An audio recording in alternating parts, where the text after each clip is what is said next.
ஸ்டாலின் ஆட்சியில் எந்த பராமரிப்பும் இல்லாமல் அடிக்கடி பழுதாகி பாதி வழியில் நிற்கும் அரசு பேருந்துகளால் அரசு போக்குவரத்து துறை என்பது மக்களை பாடாய்படுத்தும் துறையாக மாறியிருப்பதாக விமர்சனங்கள் எழுந்துள்ளன.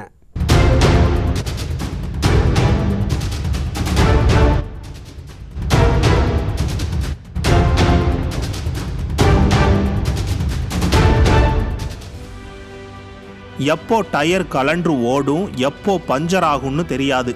ஆனால் அடிக்கடி பழுதாகி பாதி வழியில் நின்று பயணிகளை பாடாய்படுத்தி வருகிறது விடிய அரசின் போக்குவரத்து கழக பேருந்துகள். போக்குவரத்திற்கு லாயக்கற்ற ஓட்டை உடைசல் பேருந்துகளுக்கெல்லாம் கலர் கலரா பெயிண்ட் அடித்து புதுசு போல் காட்டிக்கொண்டு பயன்பாட்டில் வைத்துள்ளது ஸ்டாலின் அரசு. இதற்கு சான்றாக கடந்த ஜனவரியில் ஆலங்குளத்திலிருந்து ராமநாதபுரம் நோக்கி சென்ற அரசு பேருந்து பிரேக் பிடிக்காமல் மற்றொரு அரசு பேருந்து மீது மோதியதில் 15 பயணிகள் காயமடைந்தது.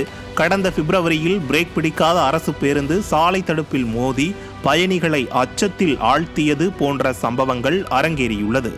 மற்றொரு அதிர்ச்சி சம்பவமாக கடந்த மாதம் காரைக்குடியில் பிரேக் பிடிக்காமல் தறிக்கெட்டு ஓடிய அரசு பேருந்து சாலை நடுவே இருந்த பேரிகார்டை சில தூரம் இழுத்துச் சென்ற நிலையில் எதிரே வாகனங்கள் வராததால் நல்வாய்ப்பாக அசம்பாவிதம் தவிர்க்கப்பட்டது.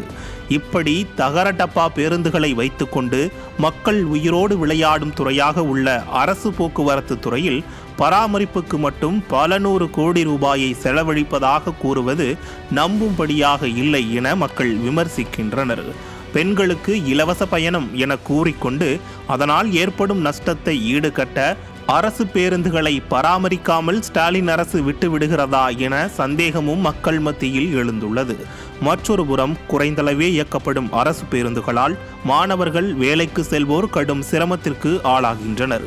எது எப்படியோ இனி எஞ்சிய சில மாத காலங்களிலாவது அரசு பேருந்துகளை பராமரித்து அரசு பேருந்துகளை நம்பி ஏறும் பயணிகளுக்கு பாதுகாப்பான பயணத்தை ஸ்டாலின் அரசு வழங்க வேண்டும் என்கின்றனர் பொதுமக்கள்.